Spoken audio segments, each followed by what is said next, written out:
Hey there, folks. Welcome back to the Property Couch podcast, and have we got a great episode for you today. We have just experienced a summer full of inspiring stories, and we do not want to let them go wasted because Ben and I are delivering the key takeaways from each and every episode that you can action in 2024. What else do we cover, Ben?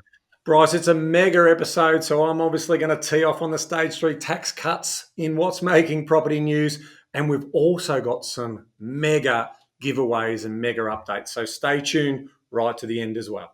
Seems like the theme is mega today, folks. Let's rip into the show.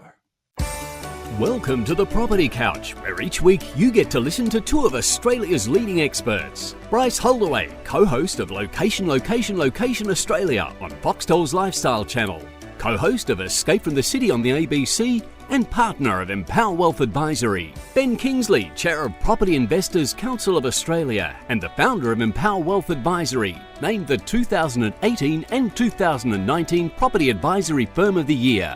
Stay tuned as they bring you the insider's guide to property, finance and money management. All right, folks, welcome back to the Property Couch podcast, and welcome back to you too, mate. How are you? Mate, I'm great. I feel refreshed. I've had a good summer break. We're back into it now.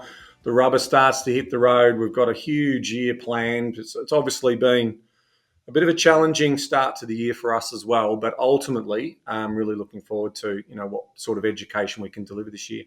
Yeah, I agree with that too, mate. So we're going to talk about some amazing things, but we're just going to pause and reflect very quickly to honour a man who our TPC community probably doesn't fully realise how much his fingerprints are all over the messages and the teachings and the mentorship that you and I have had from this man. So we received some heartbreaking news on New Year's Eve. To say that our beloved, I'm not sure if we're going to keep it together, Ben, our beloved business partner, Michael Pope, passed away. And we just wanted to take this time to for a lot of the people who are in our community, they probably aren't familiar with this man. But if you've been touched by any of the information that we've shared, I promise you, you've been influenced by this man. So we lost a giant in our lives, Ben, and we didn't want to let the moment pass without acknowledging that. Yeah, no, he'll be forever remembered, Bryce, for the contribution that he's made, and for the community. If I can sort of relate it to the work that he was able to produce, he's the numbers man behind all of the calculations and modelling work that we do. So way back in 2008, 2009, Michael and I started working on the simulation tools that would allow us to get sophisticated modelling together to help households build out property investment plans.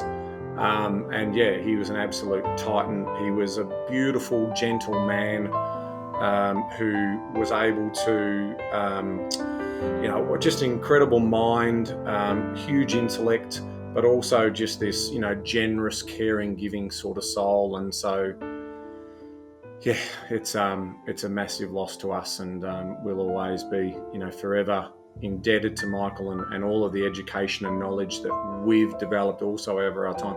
His DNA is in us and how we deliver that. So, Vale, Michael Pope, rest in peace, my good friend. I miss you dearly, buddy. Yeah, ditto everything you just said, mate. So, Vale, Michael Pope. So, obviously, we wanted to honour him, but I guess that was on the backdrop of a very successful summer series. So we would dedicate the summer series to Popey, but also just thank all the people that contributed enormously over that period of time when it was a challenging time for us, and yet it was just a time of optimism and forward planning and future thinking for a lot of our community. So we just want to say thanks to those people who contributed their stories. Also want to take this opportunity to shout out to anyone. We've received a bit of feedback about the summer series, Ben. There's a couple of themes there that we'll talk to, and which we're going to talk to today.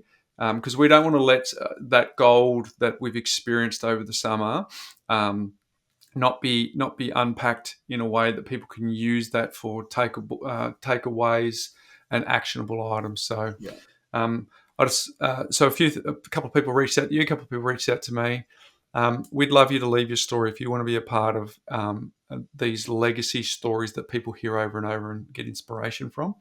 If you go to thepropertycouch.com.au/my story and leave your details. You don't have to wait till the end of the year. I do a call out at the end of the year, Ben, but you don't have to wait.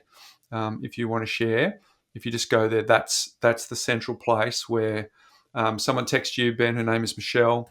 I'm going to read a little bit of Michelle's text shortly, but for people like Michelle who've reached out and think that she's got a story to share, that's where you go, thepropertycouch.com.au/my story. We'd love to hear from you.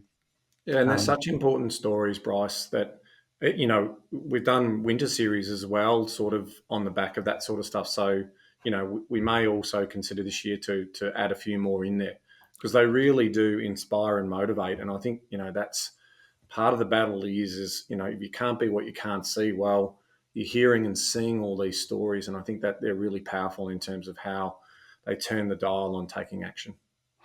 We did a little looking under the bonnet, Stig and I recently, Ben, and we have over 100,000, about 102,000 unique listeners to our podcast over the journey, which boggles my mind, Ben. You and I have both been to the AFL Grand Final. That stadium at the MCG holds a little close to 100,000. So the thought that that's the amount of people that we get to speak to at various parts of our journey along the what we're now entering our 9th year is just mind blowing. But we want to see if we can get to so that's over 100,000 unique listeners, and we've got about 76,000 subscribers, Ben. So we want to see if we can get to 100,000 subscribers by the end of this year. So and we're going to need some help. We're going to ask our community for help. So there's 2 ways that you can help us with that. Number one, if you listen to us but you don't subscribe, you just click on the episode, but it's not part of your feed. Would you consider subscribing? The reason being is because it helps with the Apple and Spotify algorithms that then get our podcast dished up in people's feeds for recommendations. Number one. Number two, could you let 1 or 2 people know about our podcast this year and then ask them to subscribe because we would absolutely love to serve them in the way that we've been serving our community for the last 8 years and now entering our 9th year. So we got this. Early on in our journey, Ben, we did the race for Tim Ferriss in terms of getting some reviews, and we're very humbled by that. And so this one, we want to do a race to 100,000 in 2024. So if you could help us with that, we would be forever grateful. So if that's something you can consider and you've got value from our podcast over the journey, we'd love your help with that. Last thing is I want you to stick around to the end because this is our birthday month, Ben, and we've got a bit going on. So there is a new feature in More that we want to tell you about. So stick around for that. That's going to be free. We've got a free suburb report, Ben, which we've done previously as a birthday gift. We've now updated and upgraded that suburb report. It is epic. You're going to get incredible intel for free, Ben. It's a birthday gift for free. So stick around to the end of the episode. We'll give you the URL link for that so you can go and download that. And also, Ben, we've got to stick around to what's making property news because, mate, I've had a bit of a chat with you before we push record this morning, and you're fired up on what's making property news. Do you want to give a little hint on what you're fired up about? Yeah, it's obviously tax reform. We've been disappointed once again by our current government in terms of they can't be trusted. So I just want to share a fairness story. I want to give some context around whilst, yes, everyone gets a tax cut, and I think there's nothing wrong with that. That's popular politics at play here. I just also want to give some context. I don't think people really understand just how much tax is being paid by certain wage earners. And I'm going to tell a little story in terms of what that looks like to give some fairness context out there, because I know we all, money for nothing, we all like to receive it. But at the end of the day, it is our money, that they're allowing us to keep as opposed to taxing us more. So I want to talk to that story. Brilliant. Stick around, folks. It is There's some really valuable insights that I think you'll get benefit from. So check that out. Hey, today we are talking about our favourite moments across our summer series. We're going to distill the nuggets, Ben, that people in one episode can actually have actionable takeaways that they can use to set themselves up for success in 2024. Because as a contrast to that, Ben, the episode we have planned for next week is actually going to tell you how to fail this year. Yeah. We're going to give you step by step what you need to do to make sure that you don't succeed in 2024. So we're going to have a lot of fun with that. But this week is on the synthesize the ideas and the concepts and our favorite moments from the summer series, so that we can have the two side by side contrasting episodes. Ben, what you need to do to set yourself up to success based on real lived experiences. Next week is what you need to do to make sure you don't succeed. And then the following week, Ben, you and I are going to deliver our property market outlook for 2024. So we feel like there's a few weeks for people to really set themselves up for the year, choosing whether they want to succeed or whether they want to fail. We'll leave it to them. Hey, we got this review, Ben, just recently, and it's from O Willow. And it says this: as always, not shying away from the tough topics. Ben, Bryce, and the TPC EW team should be proud of their willingness to explore the more complex and difficult money management topics. Bringing the topics of financial abuse and coercive control to the fore is powerful and necessary. It is my hope that listeners who don't recognise their financial behaviours are inappropriately controlling may have a changed perspective after hearing this episode. We're, of course, talking about Amanda's episode last week, Ben. Mm-hmm. When you are a part of a family unit, a selfish money mindset is not reasonable or appropriate. Most importantly, through a story like Amanda's, I hope the listeners whose finances are controlled can rise up, find their worth, and stand for equality. 1-800-RESPECT is the National Family Violence Support and Referral Service. Help is available. Thank you, Amanda, for so bravely sharing your story. What an inspiration you are. I will double click on that. I agree on the sentiment of the message, Ben, and also that Amanda is an inspiration. We're going to talk to her episode a little shortly, but I just wanted to shout out to O Willow. I think you captured the sentiment of the feedback that we have been getting, Ben, since Amanda's episode went up. Yeah, I mean, it's a really important story. And in a lot of cases there, the person who's overpowering the other person may not necessarily overtly know that they're doing it. It could be subversely in terms of how they're doing that as well. So bringing the topic to everyone's attention and effectively making sure that all households have equality around how they share and use their money. Now, what we're not saying there is, okay, that gives everyone carte blanche to go out and spend because they want to just spend money and they want instant gratification now, because that will be a derailer also for your financial outcome. But we're basically saying is you're a team, act like a team. And if you do have value alignment and goal alignment, all of this sort of coercion and financial abuse should be alleviated.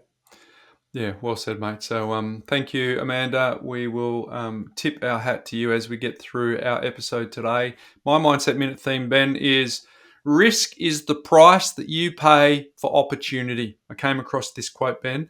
If you are never willing to sacrifice your personal comfort in the short term to earn long-term gains, growth will never be achieved. Get comfortable with being uncomfortable.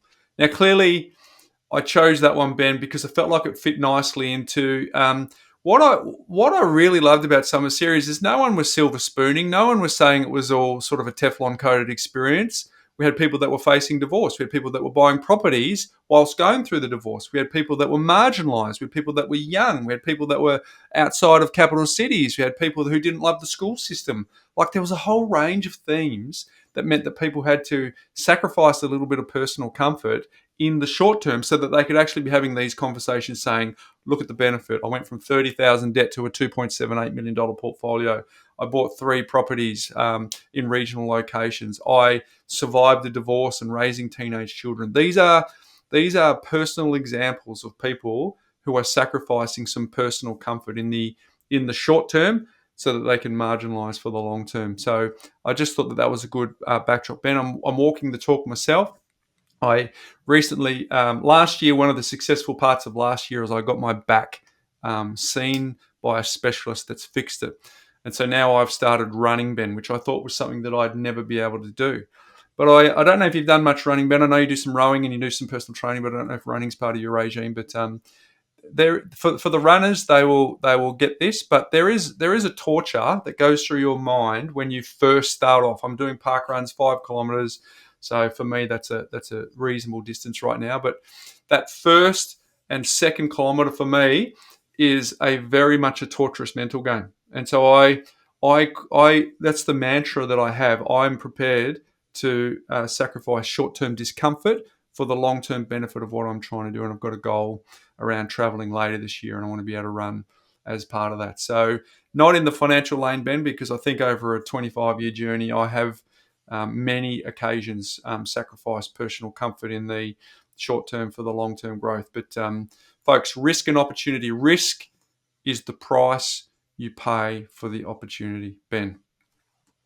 Yeah, I mean, look, I love commentary like this because it starts to just pose this idea of, growth is in the uncomfortable zone. Growth, personally, professionally, whatever it is, doesn't just happen in your comfort zone, right? Learning doesn't happen in your comfort zone.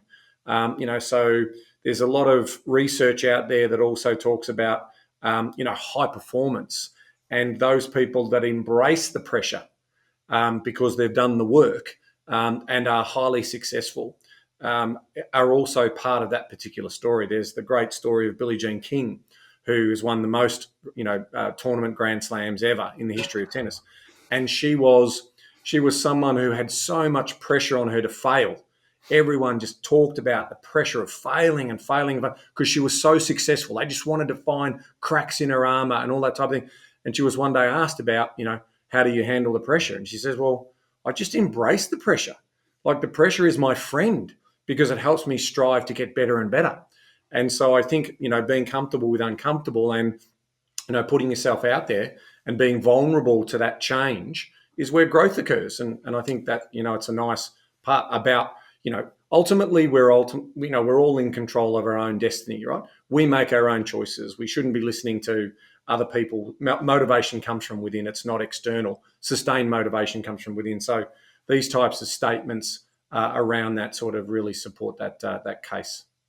You got the comfort zone, Ben. You got the discomfort zone, and you got the delusion zone. So you don't want to necessarily play in the extremities, but that discomfort zone, to your point, is where all the growth happens. So today we are going to rip into the summer series. We're going to give you those actionable takeaways. So the first episode of the summer series, we spoke to Ethan, Ben. Now, for those of you who haven't got up to date, the quick backstory is this. Ethan left school early at the age of 16 and has accumulated a $2.3 million property portfolio, all whilst building a property portfolio outside of the major capital cities. It was super inspiring. It was a great way to start because the headline for this episode was it's possible for young people or, to his point, anyone to get on the property ladder with a good work ethic and strong commitment, even for those facing mental issues and learning challenges. And I think that's really important because Ethan was brave. He talked about depression. He talked about the fact that the school system isn't designed for people like him. He talked about the fact that he needs to be constantly physical as a way to make sure that he stays mentally fit. There was a whole bunch of stuff, but there was a couple of things in that episode. His dad said, I hope you boys know you will not be receiving any money in our will because it's all going to the brother Abe. Now, Abe had Down syndrome, for those people who haven't heard that episode. He said this, to this day, I still know that was my pivotal moment in my life. If I want anything in life, I have to set out and go and reach it myself. But how many people could have said that and could have heard that same statement and said, that's not fair, and moaned and complained? Fork in the road moment for him. Could have gone down that well-worn path, or I could have gone the road less traveled and said, if it's to be, it's up to me. It was inspiring, wasn't it? Yeah, it's a beautiful story around taking responsibility. What we've been leaning into at the start of the mindset theme that you mentioned around being uncomfortable, ultimately it's your responsibility for your financial success. The decisions, the habits that you build, it's all on you. I mean, if you're expecting somebody else to solve your problems for yourself, you're going to be disappointed. I mean, we're disappointed in our governments all the time.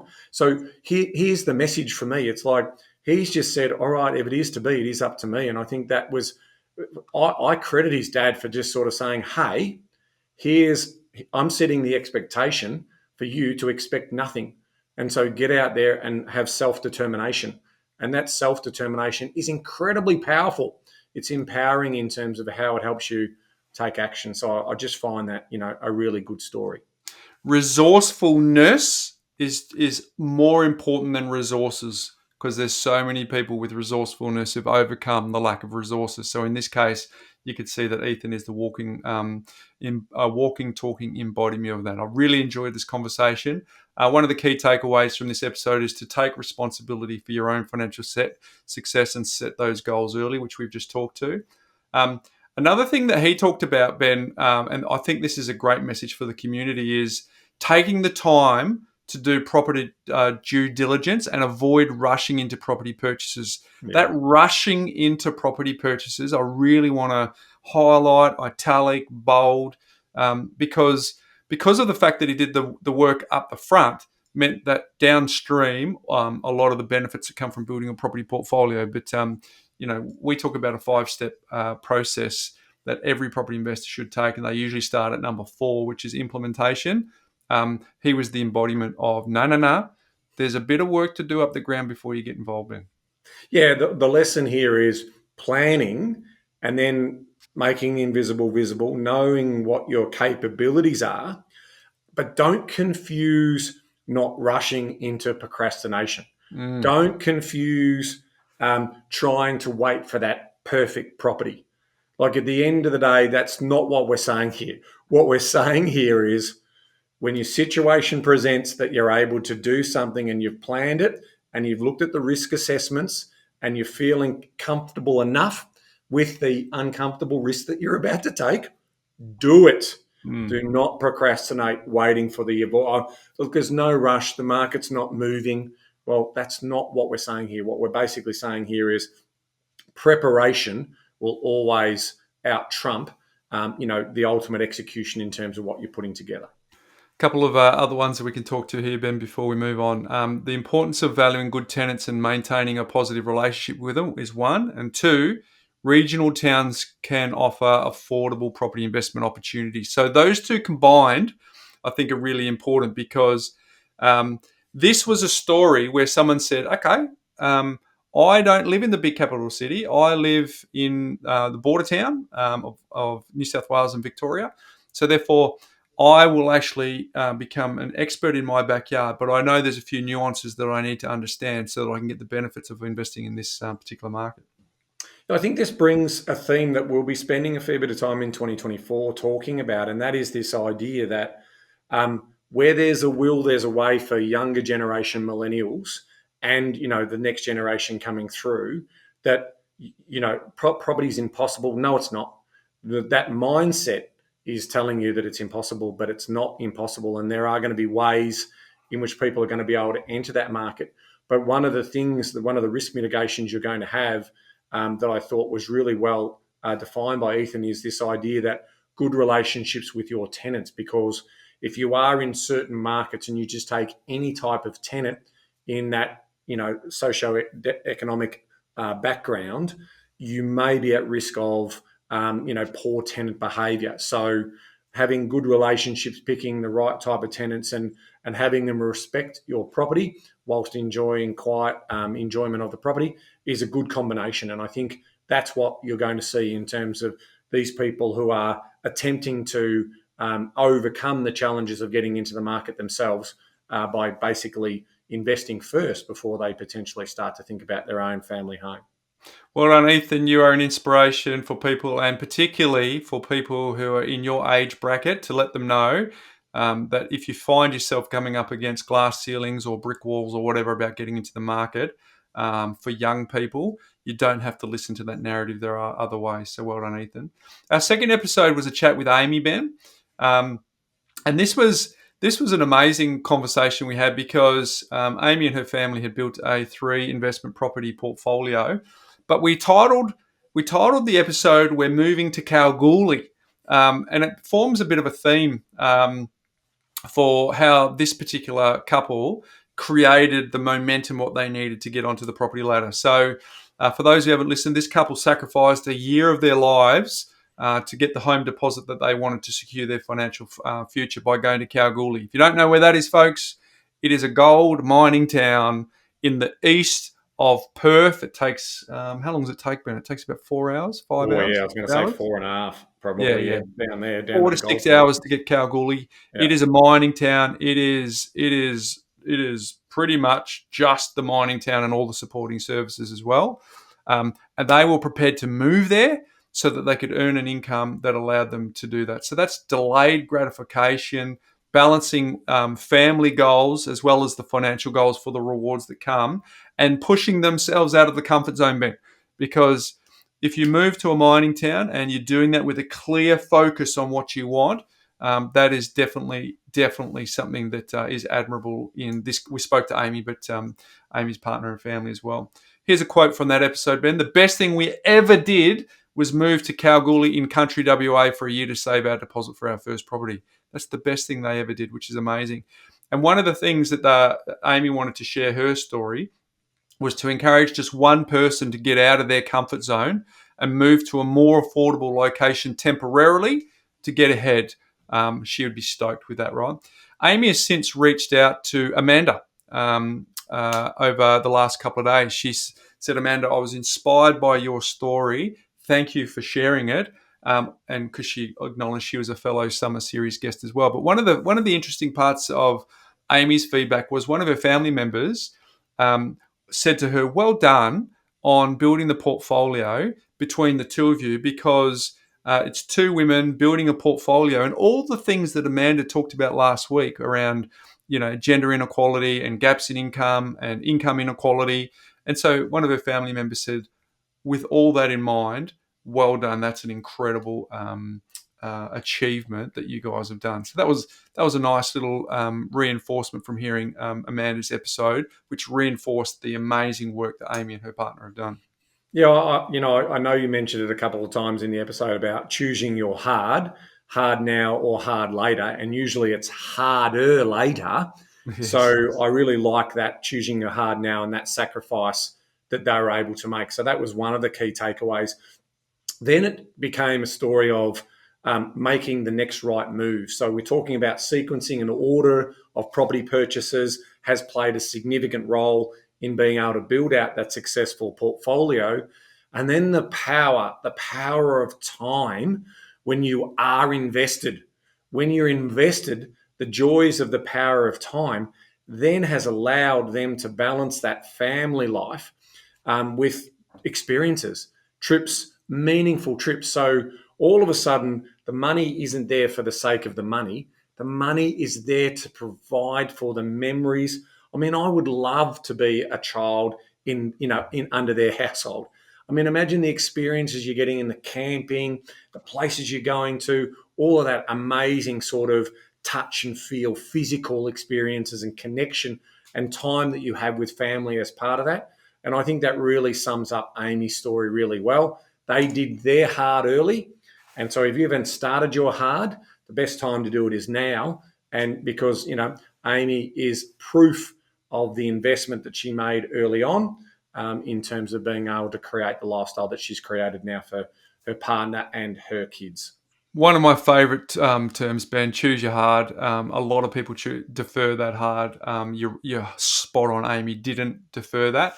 And what I took away from Amy's story, over and above some of the tactics, and they did some value add renovating, but it was just that you touched on it. It was the focus on the things that matter, on family and the time, but also they want to get some purpose and fulfillment out of being involved in the community, because that is a front-footed concept around how they're going to get joy and peace in their life. So What an incredible story Amy Yeah. shared with us, and we love that she did. And hopefully, there's some takeaways there for you as well.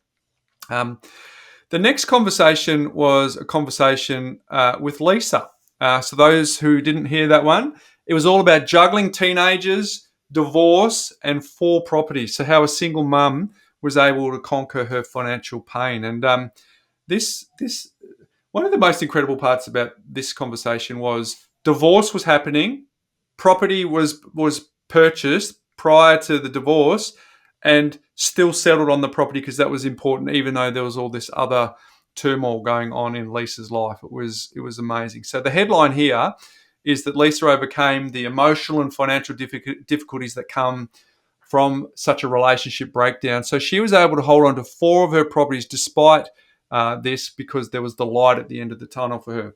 So she says, okay, I'm a middle-aged woman who can invest and secure a comfortable retirement with commitment and drive. So here's a couple of quotes.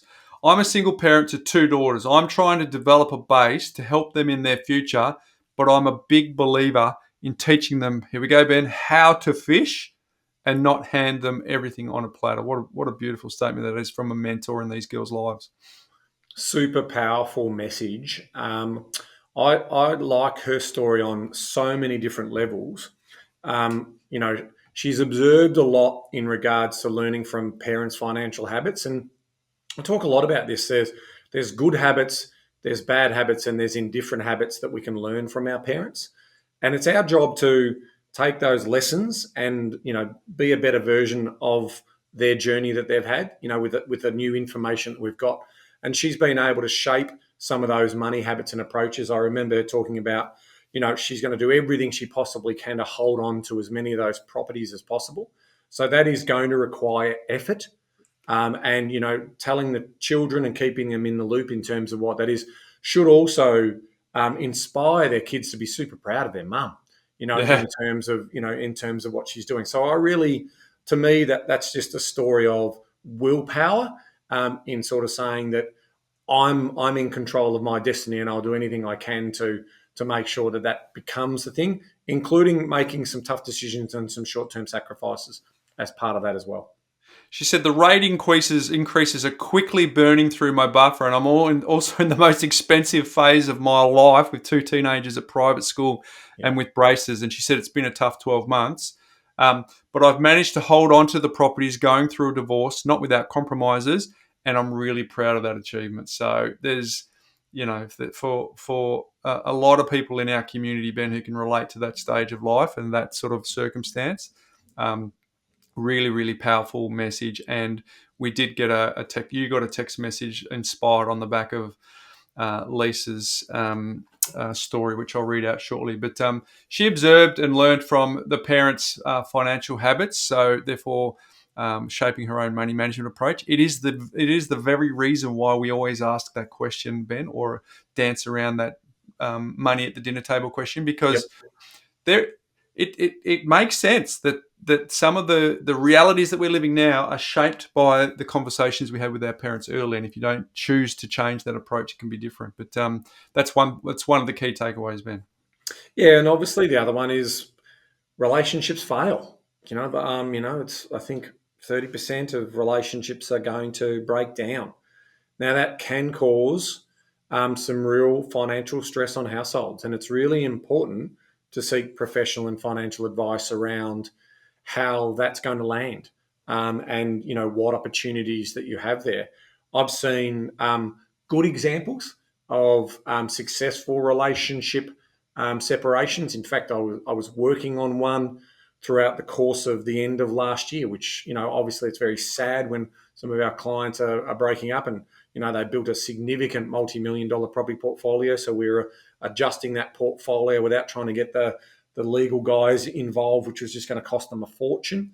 And so they have worked through that, and hopefully they'll land that plane safely, and both parties will be able to maintain a portfolio of properties and be able to then start thinking about their retirement years. But I've also seen really poor examples of it where the properties have been sold. One party's then started to burn their cash on instant gratification things and lifestyle things here and now. And you just get so frustrated when you see that playing out in terms of not putting their money to better use.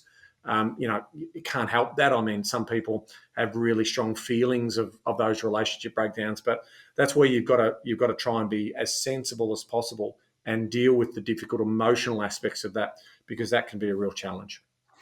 Yeah, and I think, Ben, I cannot relate to anyone who's listening to this who's been through a marital breakdown, right? But I think I'd be devastated. I think I'd be shattered, Ben. So, just even just trying to project how I'd feel in that moment, Ben, you'd think that there'd just be a sensory overload of emotions and stuff going through your head, and yet Leisa is the poster person for middle-aged women who can overcome their financial insecurity and build a nest egg through just being strategic with the planning and taking action, whilst acknowledging, again, not from lived experience, just from the outside looking in, going through an incredibly tumultuous time. So I actually think, from someone who doesn't understand what Leisa or anyone in that circumstance is feeling, I think like that's heroic. What being able to navigate the ability to hold on to those properties,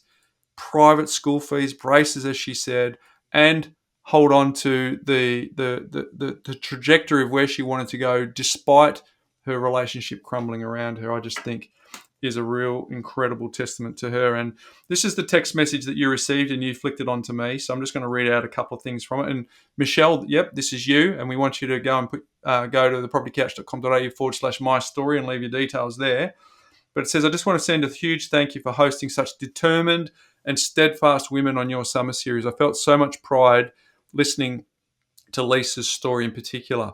So we had a deliberate attempt to, we had 8 episodes, Ben, and we had 5 women. That was a very deliberate, considered approach by us, because one of the things, I'll see if I can quickly find it. I'm elated, frankly, after hearing Leisa, and thought I'd offer my story. I do feel like I've lived, loved, and breathed property investing for 15 years. But most of all, thank you for offering such diverse and gutsy women up this summer. I feel, here's the beautiful part. I feel I'm listening to my tribe, and it's just very fortifying and makes me so proud to hear it. So thank you, Michelle. We'd love to hear from you. We'd love to share your story. But Ben, we acknowledge that you and I are 2 middle-aged blokes, and it's easy for our audience to be male skewed, and we've got male biases and all that sort of stuff. But I just want anyone to who is listening to this, to the best of our abilities, and we're human and we're flawed, we are trying to be as diverse as we possibly can. So if you feel like you've got a diverse story that you want to share, I promise you my mind is open. Please reach out to me if you feel like there is a marginalised part of the community that you do not think is represented by the filter through which Ben and I look through this podcast. Please know that you have an opportunity to share that with us. So just go to thepropertycouch.com.au/my story. And hopefully this summer series, we've demonstrated that a couple of blokes are trying to get out of their own way, Ben, and hear as much diversity as we possibly can.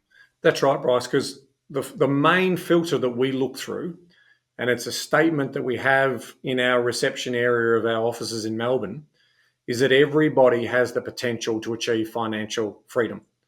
Everybody. The decisions that you make, the choices that you do, everybody, and I mean everybody, has that opportunity, subject to them being able to partake in gainful employment. If they have that choice and if they have access to education, then there is the reasons for success are available to you. And so that's the lens we look through.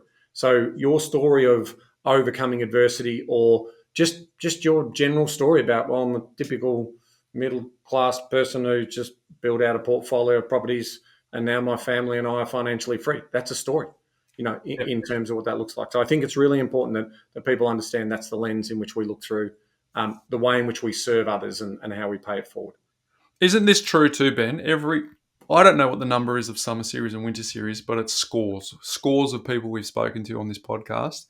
Every single one of them, bar maybe 10%. So it sounds like a contradiction. About 90% of the people we've interviewed have said, I don't think there's anything in my story that I think you guys would be interesting. Yeah. And then what happens is whooshka, we get all this sort of stuff. So, folks, please reach out to us. The next one we spoke to was Bailey, and from childhood stocks to city shocks, how he escaped bad investing advice. He was a young man who was, to put it mildly, just incredible human, right? He is mature and determined and knows what he wants. And the motivation for coming onto the podcast for Bailey, this young man, was so his mates would actually pay attention, because he figured he's been throwing his hands up in the air and trying to get them to invest in property. And so he figured if he comes onto the podcast and then encourages them to listen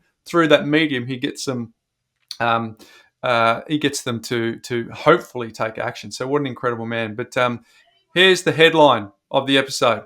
Being secure in yourself and not giving into peer pressure are just as important on your financial journey as your money habits. This guy's in his early 20s, folks, not giving into peer pressure.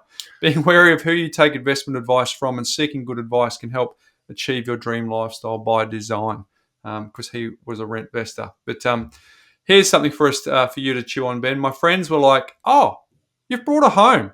But to me, it's not a home. It was a small business. Early 20s, Ben.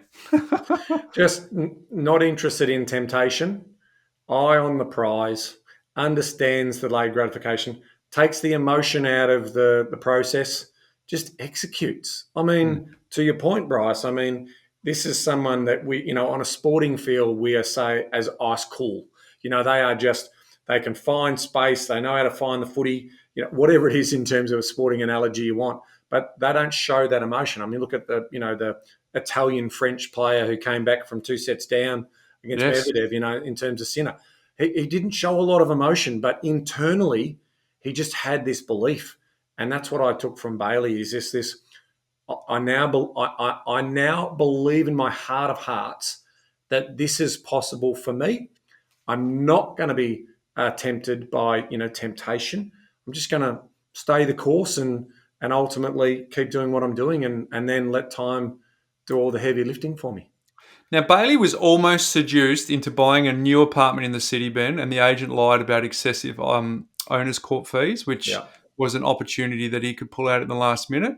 But he said this made me realise how hard property investing was. So one of the challenges that property investors have, and I think that Bailey can help here with his message, is if you're successful on the first one, that can be a curse, because you can actually think it's easy. You can actually think, oh, how good am I? When if you don't realise that some of that early stuff relies on a bit of fortune and luck and opportunity meeting preparation and all those things, but a lot of it is stuff that's outside of your control. But if you get it right first, that can just be as dangerous. But the people, here's a quote he said, the people who seem the nicest and seem like they're going to help you the most are actually the ones doing the most damage. And that was his view of spruikers. But there's a couple of key takeaways we got from this episode, Ben. Yeah, there was. So observing and learning from savvy money habits at a young age can shape one's financial behaviour. So he's seeing that. And again, people being nice to you, if they're trying to sell you something, they're certainly going to be very nice to you as part of that particular process. So I think that's number one. In terms of contentment with the ability to resist peer pressure as a key to saving and investing wisely. So remove the temptation. And then obviously rent investing can be a viable strategy for building a property portfolio while maintaining flexibility and lifestyle choices. So he's living with his mates in Melbourne and he's building out a multi-million-dollar property portfolio.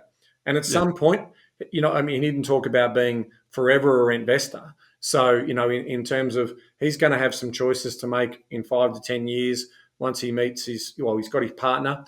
So if they get more serious about what their story looks like, it's just gonna look good, right? And when they combine double household income, borrowing power improves and the story gets even better. So message to millennials. I don't know if any millennials listen to us, Ben, but if they do, here's another example of a millennial who didn't buy into the narrative. Didn't buy into the narrative that it wasn't possible for them to get on the property ladder. Use different sources, different ways. And just so you know, Bailey bought $500 worth of shares at the age of 10. So he He was someone who always knew what he wanted and was pretty determined. But if you didn't buy shares at 10, you don't have to say, "Oh, well, I'm not destined for it," because you can shape any choice that you want to make now. But the thing that I remember most about this conversation with Bailey is just I at the end of the conversation, I think I said it a couple of times in the interview, Ben. This guy's in his early 20s. Like, this guy's got He's a Gen Z. He's oh, not even a millennial. He's even in the wow, younger group than the just millennials. So the to say it's composure. not possible is Yeah. just about choices that you make. Yeah, it was just the composure. Well done, Bailey. You were an Yes. inspiration for people in your own age bracket, and I reckon you're an inspiration for people in any age bracket because um, you were just a guy who wasn't influenced by bullying. You weren't influenced by stuff, and you wanted to take your mates along for a ride. And the reason you came on was just so that they would do that. Far out, beautiful. Thank you, Bailey. Then we moved on to Jasmin. Ben, we love the conversation we had with Jasmin going overseas to do universities, traveling around the place. What is it? Scuba diving instructor, day trading. She had a lot. But here's the headline for Jazz. So if you didn't listen to that, we named the episode "I Lost All My Money Through Day Trading: How This Dive Instructor Rebuilt Her Life on Her Own After Losing It All." This was a story about win loss, win loss, win loss, fluctuation, the volatility. So Jasmine lost all her money in one day in day trading. But here's the good thing: was able to rebuild her life with good money management habits. So the importance of building wealth slowly, having good role models, which we can talk to shortly, Ben, around her family tree, and using money to buy back her time was so that she could focus on her true love. And if you actually see the YouTube version of this episode, you could see that she's got this charity which is rescuing greyhounds after they've been disposed of by the industry. And she is incredibly passionate about that and wants to actually create her lifestyle by design, not for a Porsche, Ben, not for a private jet, not for bling. She wants it so she can buy back her time, so she can spend more time on the thing that she loves. So powerful role models in her life too, Ben. Yeah, so someone very close to my own heart in terms of travel and experiences. They are the thing that certainly drive me, and I'm looking very much forward to traveling the world for the next 20 or 30 so years in my own story. So, but I also get the temptation, right? Like I'm looking on social envy platforms and I'm seeing all these people taking all these great holiday, all this Is that your revenge new travel. term, social envy platforms? You don't call them social media platforms Yeah, anymore? social envy platforms, right? So we look at those, and they're all usually, everyone's doing their revenge travel, and they're putting their best version of their lives up on screen for everyone to see. And so I can understand why people get sucked into this idea of making money fast. What, crypto? Well, let's get into that. Or what's the next big thing? And well, let's go day trade. Like, let's see if I can, do all these types of things. Now I want to be a finfluencer, or I want to, do something online and make money quickly. So all of that is just basically smoke and mirrors. All I'm sort of saying around that is once she worked that out, she said, actually, I'm pretty talented. I've got these amazing abilities, and she's working with obviously a big bank in this country. She's doing great work in her area, and she's earning good money as part of that. And she now knows to build up, put some money aside and have those experiences. But she's now building up a war chest that later in life she'll be able to have those experiences more permanently, as opposed to just these up and down experiences. So I really like that. The key takeaways for me was you make money and lose money fast in that fast lane. We are boring. We want to get rich slow in the slow lane. That is a really important takeaway. And obviously, in sharing her story, she is inspiring others and demonstrating that financial success is obtainable on an individual terms, and emphasizing the importance of personal choice and freedom in regards to how she financially plans for her lifestyle by design journey. Biggest takeaway from me for Jazz, Ben: if you get knocked down, get back up again. If you get knocked down, get back up again. That's it. Pretty simple. So great story. Thank you, Jazz. You were amazing. Thank you for sharing your story. The next one we spoke to was James. He was from Perth, Ben. I knew there was a lot of wisdom in this guy just from the fact that he was from Perth. But So the way that we named this episode was from $30,000 in debt to a $2.78 million portfolio. So he lost his confidence and his finance after a failed business venture. And there was a lot of stoicism around the conversation we had with James here, but the headline for the conversation was this: financial empowerment can rebuild self-confidence. So he built his confidence, his career, and his financial position after a failed business venture. So not too dissimilar to Jazz, got knocked down, got back up again. And then so the importance of that accountability partner, which he has in his partner now, financial education, and the dangers of enthusiastic amateurs. I love that we got to talk about enthusiastic amateurs here, because we've talked about it as a concept, Ben. I've talked about it when I first got started. I was an enthusiastic amateur. Through the journey, I've seen lots of enthusiastic amateurs. But here was an example of someone who said, I didn't realize until I looked in the rear vision mirror that I was an enthusiastic amateur. But it makes a difference. So, because people are often taking advice from people who think that they got their best interests at heart, but they're just having a good swing. So he started with $30,000 in debt. He talked about the debt snowball and the debt avalanche in this particular episode, and he did the debt snowball, which is a momentum debt strategy rather than a calculator-based strategy. And now he's got 3 properties in Perth. So a really, really good story. But I reckon there's some takeaways that our audience can get from this one, Ben. Yeah, there is. So obviously for me, James's story was one of resilience and adaptability. And I think we got a lot of that through his early childhood in terms of moving lots of different locations. But I've got to give credit to his mum and dad who found ways of having awesome experiences at really low cost. And so with that, in terms of, he didn't feel regret about all of these moves. It built up, obviously, his ability to meet new people and make friends. It also built up his potential confidence in terms of understanding that you don't need a lot of money to have great experiences. So all of those things meant, okay, you know what? I can actually take a risk in terms of going into business. And I did that. And the risk I took was a failure. But I'll tell you where your best lessons are learned: in the failures that you make. You learn more from the failures and your attempts than potentially what you do from your successes.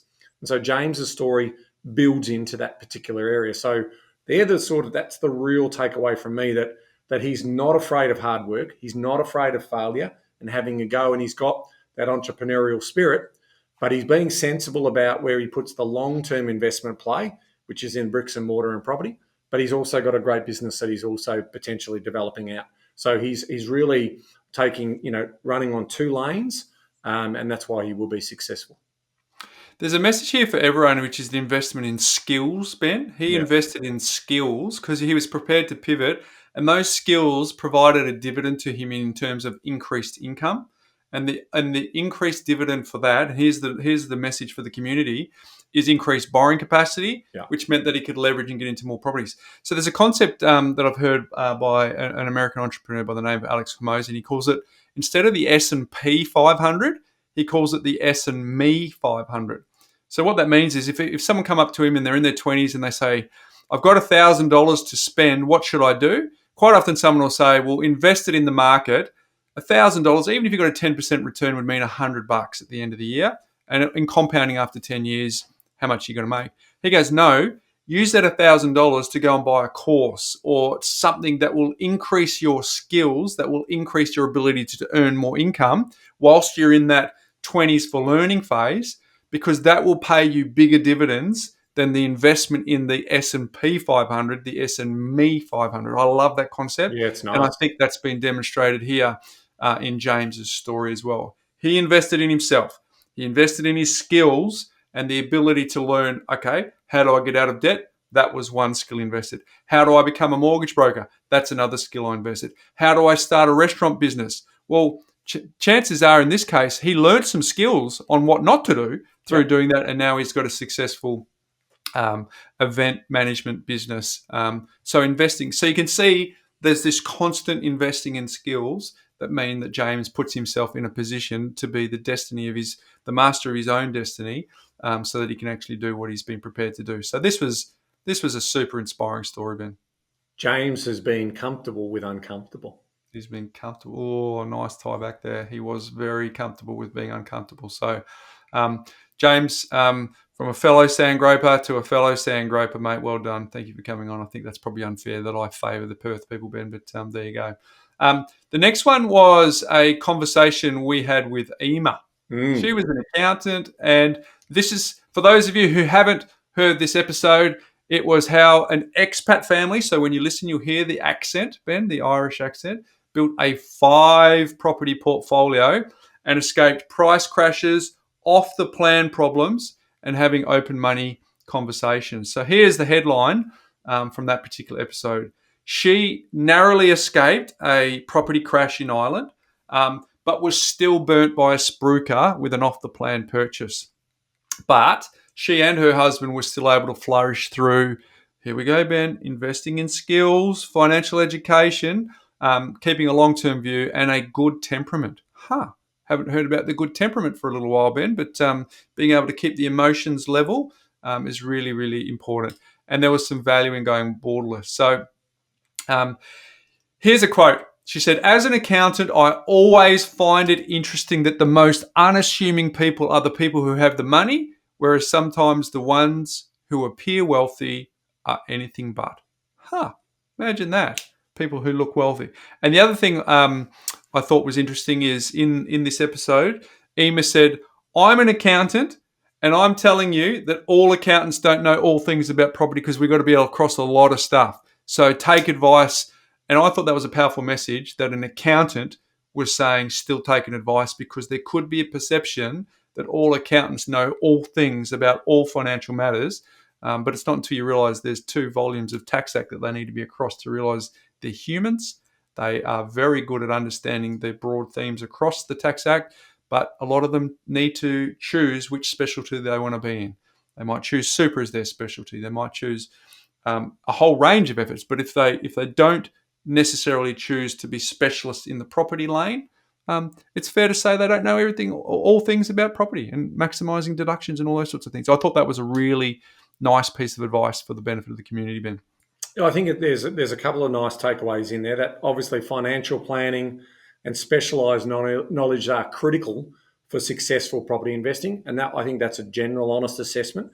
Like, Emer wasn't sort of saying she's one of those 90% you quote before about, I'm not sure my story is really wonderful and interesting, but it is, because it's about swimming in the lanes. It's about, and then, do I need help? Where do I get leverage? If I don't know that knowledge, I'll go and seek professional advice. So she then talks about having a supportive partner who shares in the same goals and values can make the property investment journey easier. So important. Both people on the same page in terms of what is the payoff, what is the delayed gratification process that we're going towards, is going to be a really important outcome that you're both on that same page. And in terms of confidence in the property market comes from understanding the fundamentals and having a long-term perspective. There's no revelations. There's nothing amazingly sophisticated about what she's talking about. I've assessed my skills. I know certain things, but not everything. So I go and leverage those skills through trusted professional advisors, and I put the package together. So the sum of the parts, i.e. building my team of specialists around me, just increases our probability of success. And I think that's a really powerful message, even though it's a simple one. I'll finish it with this. Emer said, property investment is a challenging but rewarding endeavour that demands patience, planning, and adaptability. Perfect. Well said, Emer. Thank you for coming on. As we go through all of these summaries, Ben, we now come to Amanda and coercive control. So if you haven't listened to Amanda's episode last week, it's all about a backstory where money was used to control and how Amanda needed to escape it. Also, some of the mental mooring lines that were in her mind and some of the gender wealth inequality that she experienced in her childhood and growing up, and wanted to be an advocate for that. So here's the headline for this episode, Ben. Financial abuse and gender disparity is still sadly an all too common problem in Australia. And some of the feedback that we've been getting, a lot of people have been reaching out to me about this particular episode, Ben. Amanda overcame it with self-drive and determination, and overcoming past scars and changing career paths requires grit, but it's never too late to pivot, right? So here's a couple of quotes from Amanda. Money was frequently used as one of the tools on the coercive control belt by my dad. And there was financial inequity between the males and females in Amanda's family growing up. That seems to have hit a raw nerve, Ben, because I think quite a few of our community could relate to that. And here's an important distinguishing point. Despite the abundance around me, this is a quote from Amanda, I felt a scarcity of control over my own financial destiny. So she was pretty keen to break free from the financial constraints of her upbringing. And I think I don't listen back to many episodes anymore, Ben. In the first 100, I used to always quality control them and all that sort of stuff. I just trust the process now. But I wanted my wife to hear this one, so I listened to it in the car on the way back from our camping trip last week. And I think the sentiment that my wife had is pretty much the sentiment of everyone who has given feedback. It's like, wow, what a brave woman to share some of those dark, hidden topics that often don't get spoken about. Yeah, look, Amanda's story is a testament to self-determination and drive to overcome financial abuse and inequality between genders, right? So I suppose what it's really telling us is if you're not in a relationship that's equal, that's respectful, that allows you to be you, and if you certainly don't have value alignment, then staying in that relationship is really, you've got one life. So what are you doing about potentially making that change and having that confidence to make the change? And there are plenty of government support services and so forth that are out there to potentially explore some of those ideas and potentially talk to your friends and family who are close to you that you can trust in terms of how you might, start to plan for that change of situation. Of course, the first conversation you want to try and have is an open and honest conversation about how you feel in that relationship. And Amanda and her father don't have a relationship now because he refused to listen to her. So ultimately, she was in control of her destination. And I say that to anyone here. No one else is going to fix your problems. Only you are going to fix your problems. And you are ultimately in control of the decisions that you make. So from that point of view, Amanda's given us a clear vehicle and demonstration in terms of how you can adapt and overcome any of those challenges that you might have faced.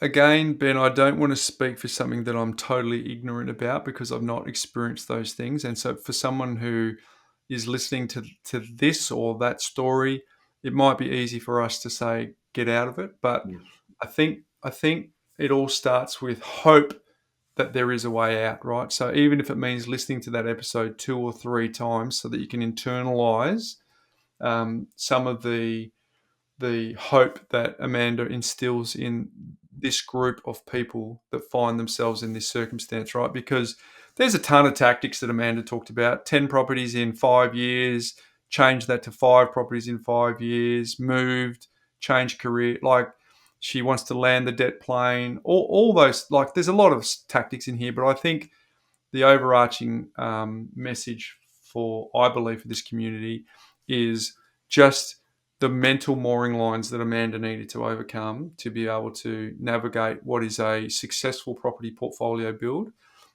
She's been advising clients for a number of years now. So the lived experience that she brings to those conversations, and as she said in the interview, she does enjoy talking. She's passionate about helping those people on the fringes. She's very, very passionate about helping those people on the fringes. So I guess the takeaway for the community is if you know someone who might benefit from hearing that there is a way out from Amanda, can you please share the episode? And also know that little baby steps from changing. If you're in a situation where that coercive control is suffocating and the light at the end of the tunnel feels too big, and just slowly chip away at knowing that there is a way for you is what we hope is the major takeaway from that episode. And there will be a strong amount of short-term pain in terms of resetting your situation. So we don't want to dismiss that that's going to be challenging and that's going to be doing your hard now. But ultimately, if you then think medium to longer term and, that lifestyle by design that you're trying to create for yourself, whose best interests here? Who wins out of taking that action? Always remember that again, you have the one life, and so it's really important to make sure that you make the most of it. Yeah. So with all of our ignorant biases there, folks, we just want to hopefully have that as a beacon of light for you if you find yourself in that situation and you're hearing that.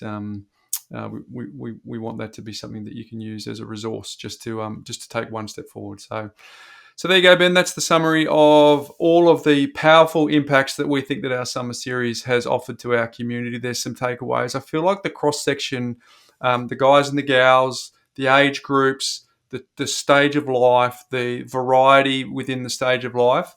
I'm just want to say thank you to Stiggy for helping us get that mix right. She does an incredible job and is still an unsung hero on our podcast. But the idea is that we give you an opportunity to hear from other people's lived experiences so that you can at least take some action. Because here's what I know, and here's Ben, when I first started, I thought it was all about knowledge and all about the tactics I could provide, but I'll just distill it down to one thing now. Success really comes down to your ability to whether or not you can take action or not. Now, I understand you can take action in the wrong direction, but ultimately, the people, you think about, asking anyone, you and me included, about at the time of making a purchase of our properties in our portfolio, did we feel wobbly? Yes. My word, we felt wobbly, right? So, but the distinguishing thing between you and I and the people on this podcast and the people who haven't come on but have got success is that one thing where they actually took a step towards taking action and they did it. Because that is the number one common denominator across every single story is they were prepared to take some action and do something. So hopefully the takeaways that we've just shared with you give you at least one or two sort of ahas to go, okay, that's helped me. That makes sense. I reckon I can take action from here. And I sat down last night, Bryce, and reflected not only on this summer series, but I'm also trying to get the bigger themes out of everything that we sort of talk about. So, I've summarized these into a couple of quick points. Where there is a will, like where there is a will for you to be able to do it, there you'll find a way. You will find a way. And if you tell yourself you won't find a way, these people are teaching you about how to overcome your limiting beliefs and the story state strategy in terms of which you will do that. So if you're really high on tradition and you have a lot of grounding and mooring lines around that, you've got to start telling yourself a different story. And you've got to start removing those limiting beliefs to potentially take yourself into, and talk to someone about it. Because if they show you a pathway out or a pathway to success, that's going to be really good. The other thing you also need to remember that you're going into business, just exactly what we were talking about before. We're running a small business. We're going to go into the rental accommodation providing business. Okay. And I think about other small businesses and I tell you what, as a passive investing business that I want to be in, like I think about, I say about, do I want to be a baker? Oh God, I get up at 4 a.m. I've got to work pretty much long shifts.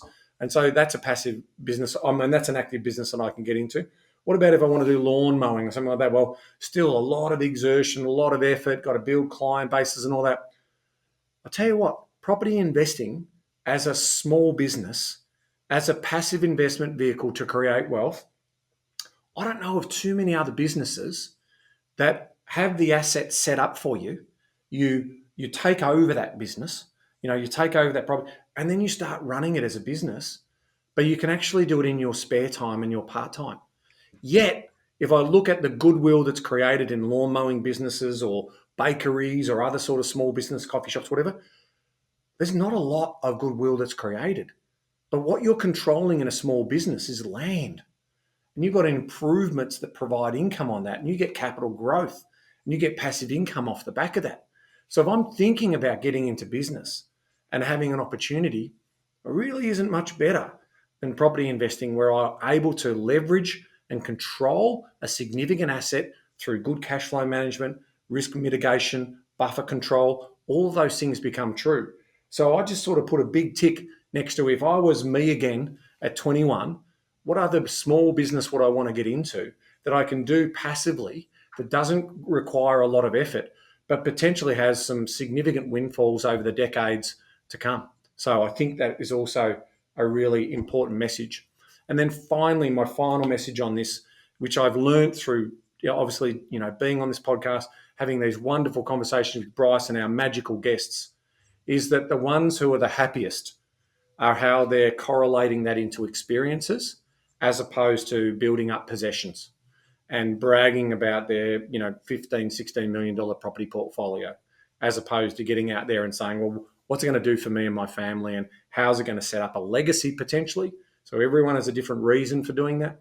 But I think it's really nice to see the happiness gauge is higher on those people who have a real clear goal about what that money's going to do for them. Whether it's Jasmin in terms of helping her with her charity, in looking after greyhounds, and whatever that is, whatever floats your boat. If that's the will, if that's what helps you drive, then ultimately property investing can be an incredible vehicle for that to happen for you.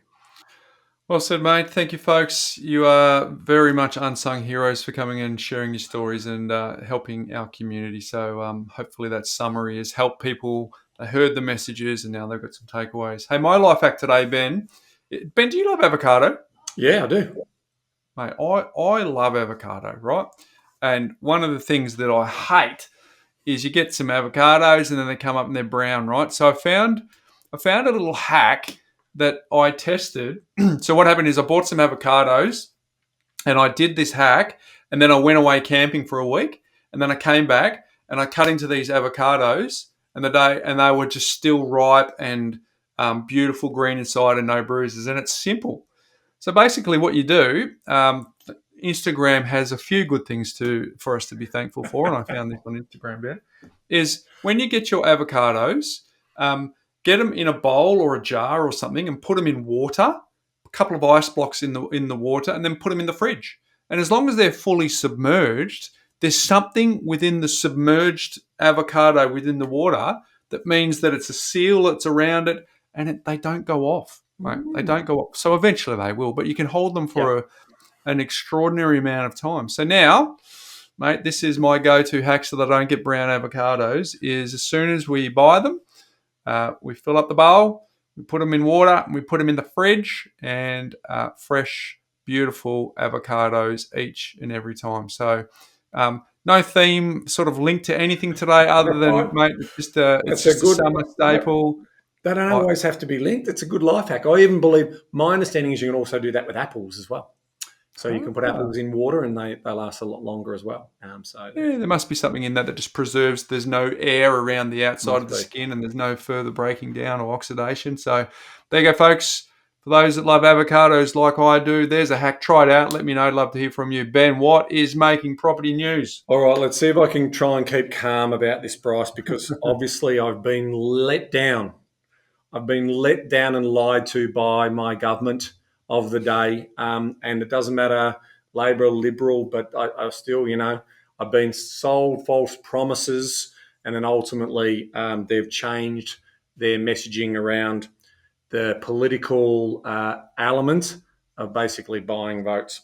And so the biggest challenge for me and the frustration on that is that this backflip can also set an agenda to potentially backflip on, policies like negative gearing and those types of things as well. So I am fearful of any Labor, Greens government around their negative gearing policy. I always will be, because it's clear that they can tell you one thing and then turn around and lie to you and then change that view.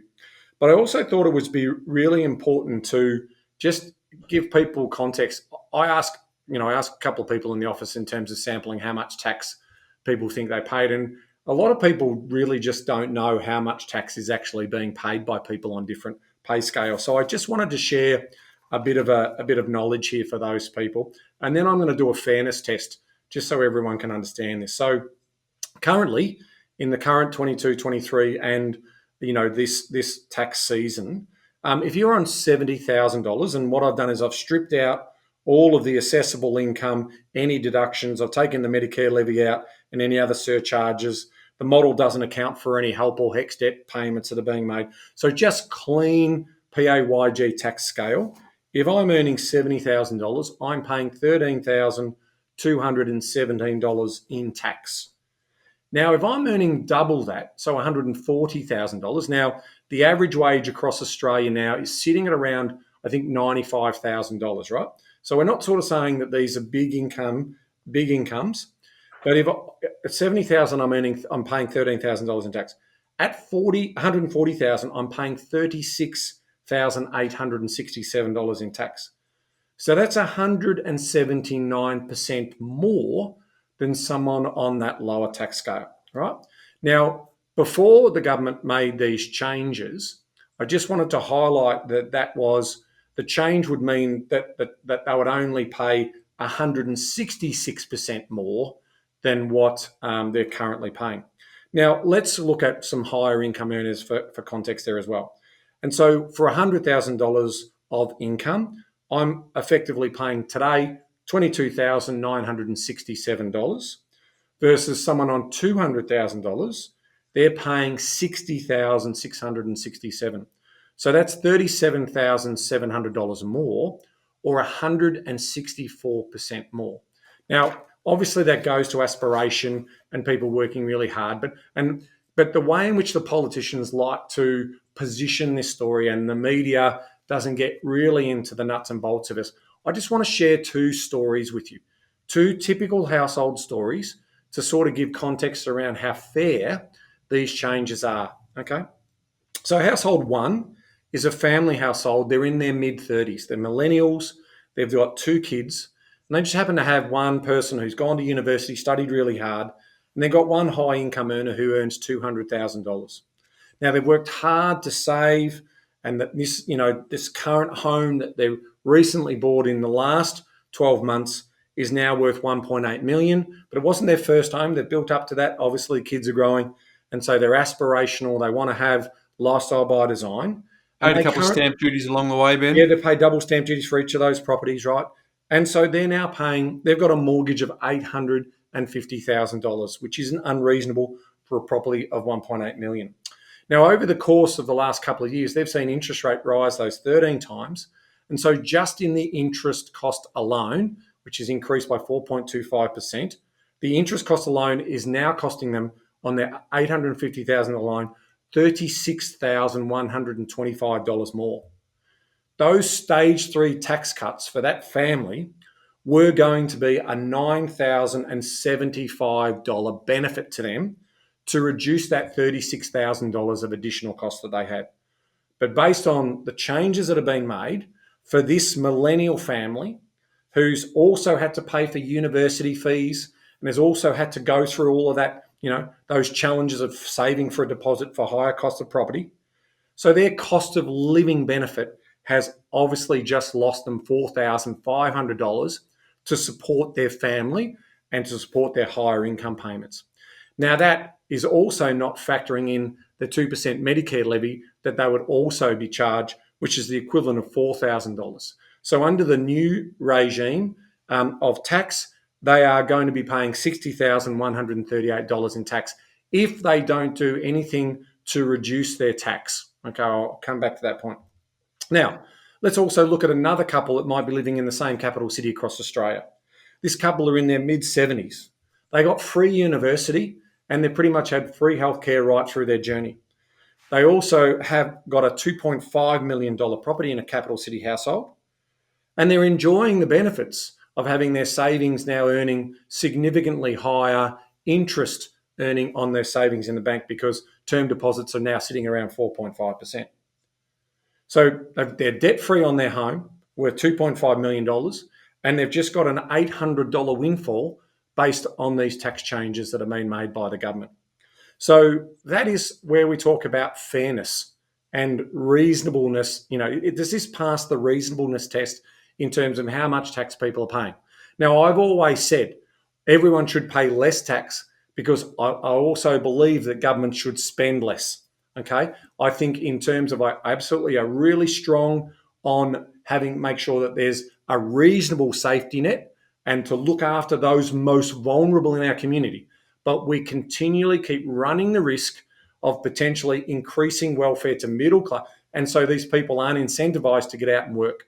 And so, from my point of view, that's about basically giving rather than receiving. And all of us, I'm very happy to pay my taxes and very happy to pay a fair share, but that just gives you some context around what that looks like. So I just find it frustrating that the government of the day, the politicians, will continue to do popular politics, and that over the medium to longer term, in terms of our state building and our nation building, actually makes us lethargic and lazy and ultimately susceptible to more difficult economic challenges in the future. And so that's going to be a problem for us. And so I'm flagging that now.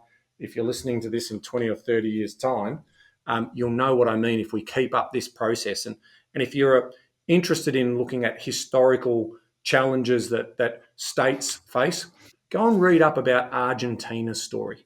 Go and read up about how Argentina was once one of the top nations and wealthiest nations in the world that had some of the most beautiful culture building, and they completely destroyed their country and their economy through poor governance and over bureaucracy, and basically thinking that they're going to help people by continuing to keep giving them more and more and getting themselves into record levels of debt.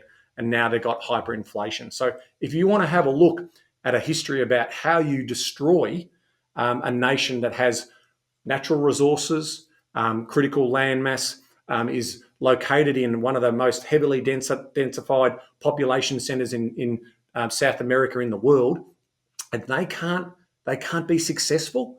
Well, that's on the decisions that the governments of the day are making. So please look out for that, because I think there's some important life lessons and history lessons that you can learn from that.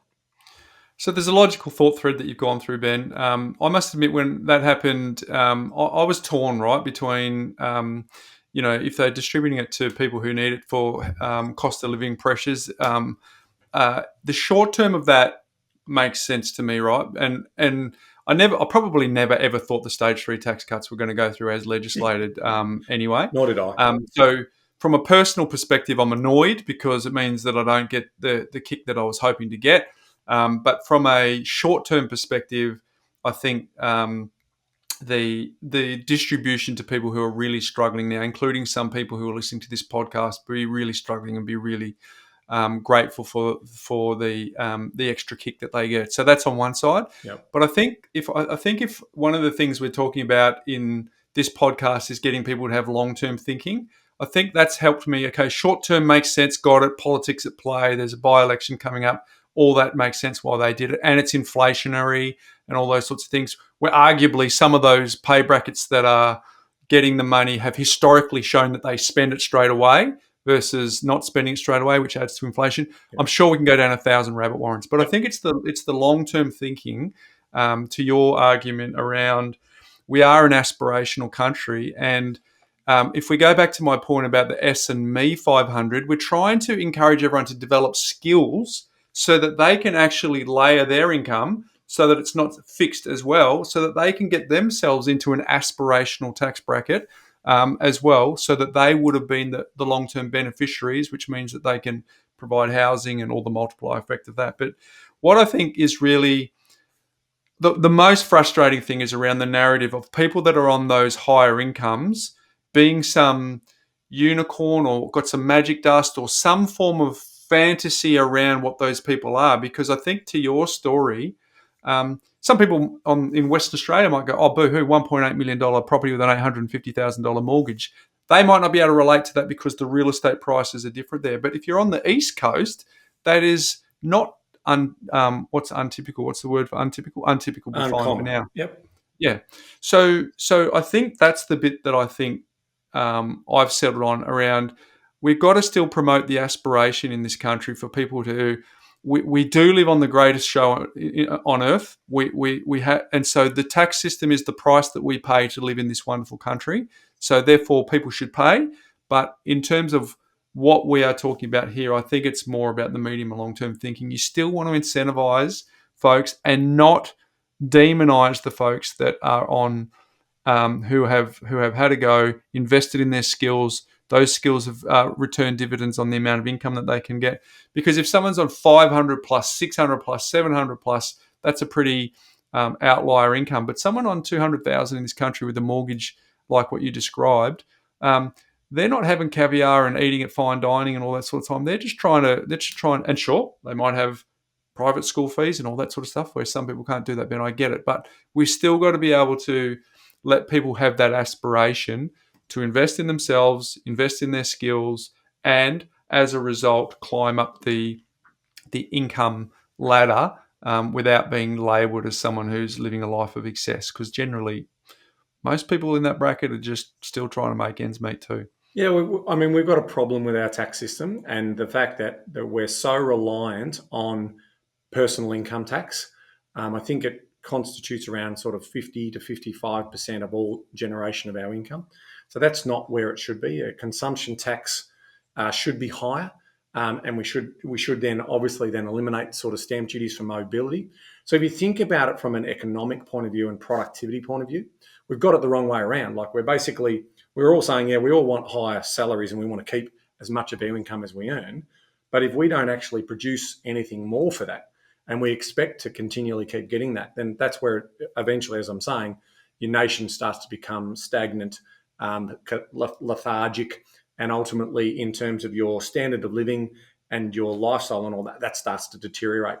And that's what we see over 120 years in Argentina, from being in the top 10 countries in the world in terms of its riches and quality and standard of living per capita, is now down at like 140th, and they're a basket case. So you don't want to get yourself in a situation. And I'm not saying that politicians don't think that they're trying to do the right thing, but I come back to, the ownership of your situation. Like, let's put it into human terms. If little Johnny keeps making mistakes, but everyone keeps supporting little Johnny, and so he just keeps making those same mistakes, but we think we're doing the right thing by supporting him. The best thing we can do for little Johnny is actually let him learn from those mistakes and then change his habits and behaviour. So as much as in most cases the thought bubbles come from a place of goodwill and good intent in terms of, taking from the rich and giving to the poor, what you're actually doing is not teaching them any values or behaviours. They're just going to continue, which is what happened in Argentina. They just continue to listen to the next politician that came along and said, I'll fix this for you. I'll give you more. You guys will have everything that you need. Just trust me on this. I've got all and they do. And they vote for these people. And then ultimately, they've got no economic fundamentals or drivers. The best way in which you can continue to keep taking people out of a lower standard of living into the best standard of living is to grow the economic pie, to track the best and brightest to do the work that they need to do. And if you're not doing that, then effectively, if you're not growing and you're stagnating, then effectively your economy is dying. And then you don't have those revenues that are coming in. And that means your debt levels keep going up higher. And then there is a point of no return, which we've seen Argentina hit 5 times over the last 120 years, where they've had to be bailed out and their economies are completely basket cases. So that's my fear in terms of where we're going. And so that's just giving context for people who may not have understood exactly how much is being paid. Now, full stop, new sentence. You have an opportunity to choose how much tax you pay based on the activities that you do. So in other words, there's tax deductible ways in which you can legally reduce your income. You've got to obviously look at superannuation and making sure that you're paying as much of the additional contributions as you can potentially into super, because that's effectively a better tax vehicle for you. So we're in the business of wealth creation and helping aspiring Australians. And so we make no apologies for that. So that's obviously one way in which you can do that. Now, of course, if you want to start a small business, potentially that allows you to claim tax deductions, I said it earlier, the best small business that I think you can start is to invest in property. Now, you wouldn't invest in property to get that tax deduction, but ultimately, I can tell you that the $4,500 you just lost in terms of the government in doing that, you can potentially regain that in the short term. And I want to stress this, in the short term, we can reduce your tax if you have a negatively geared property. So come and talk to us. We might have something to offer you here. But in the long term, I also guarantee you will be paying more tax off the greater wealth that you've created. And there's no problem with that. So as that property moves from negative geared to neutrally geared to positively geared, you will be paying some of that as tax. And I think that's fair enough. But in the short term, if you're disappointed with not being able to get the advantages that you should, we know what super mega wealthy rich people do. They offshore their money into tax havens and try and avoid tax as much as possible. I'm saying for the mum and dad, professional couple, time poor couple who want to get ahead, then investing in property is potentially one of those ways. So consider that in the start of 2024 as one of those solutions. And we'd be happy to run you through the modelling to show you exactly what you could make or could save. Yeah, well said, mate. So as we turn to home on the back of that fired up process from you in What's Making Property News, Ben, we said if you stick around, we're going to give you free gifts. So here it is. We want to give out free reports to our community, suburb reports that give an enormous amount of data, which is all the richness of the data that we've collected over the journey, Ben. So if you go to thepropertycouch.com.au/property report, or one word, or lowercase, Ben, thepropertycouch.com.au/property report. You can go there and you can download a free report, Ben. And so there you go. We're giving the free gifts. Now, here's a couple of things that I need to say. Probably only one, really. There's been a ton of changes in the email space. So what's going to happen is when you get to that landing page, you're going to leave your details, and we're not going to send it to you until you receive an email and confirm the email is okay. I'm just apologising in advance. That is not from us, folks. That is because of all the behemoths, the Googles and the Hotmails and all the Microsofts. Everything have tightened up email deliverability. So, folks, just letting you know, you'll go to a landing page, you'll leave your details, it'll ask you to get an email, you'll have to confirm the email, then we'll send the report to you. Please don't shoot the messenger. That is just what we have to do to get it to you. But if you go to thepropertycouch.com.au/property report, you can get a free report.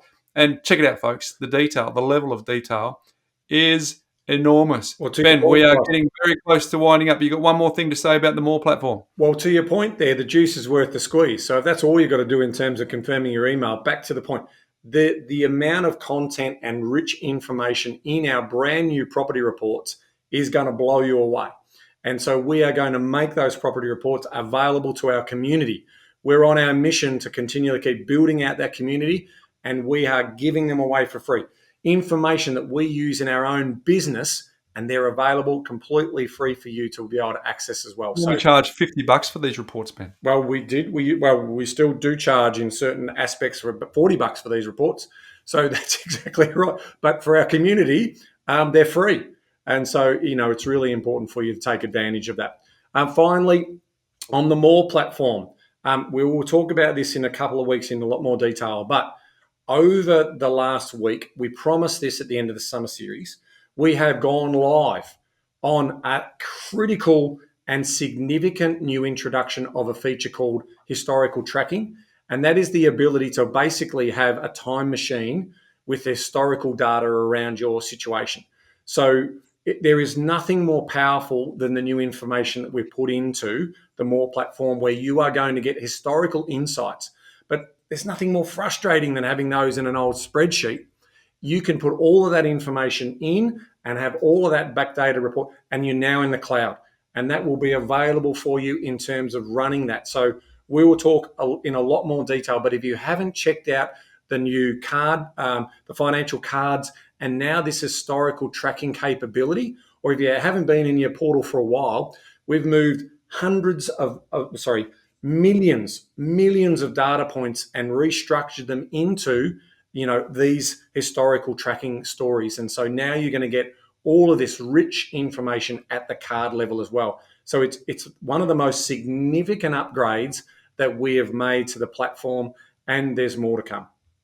We are coming hard for property investors to provide a platform for you to serve you as a property investor. So go and check that out, folks. There's a lot of really cool stuff to come, mate. So we have covered a lot of ground today. First episode of the year outside of summer. Well, first back from summer series, Yeah, right? exactly. So, but folks, February is a big month for us. We're excited to deliver the content to you this month. So stick around and help us get to 100,000 subscribers this year. We would be eternally grateful for your help with that, mate. But until next week, Ben. Knowledge is empowering, but only if you act on it.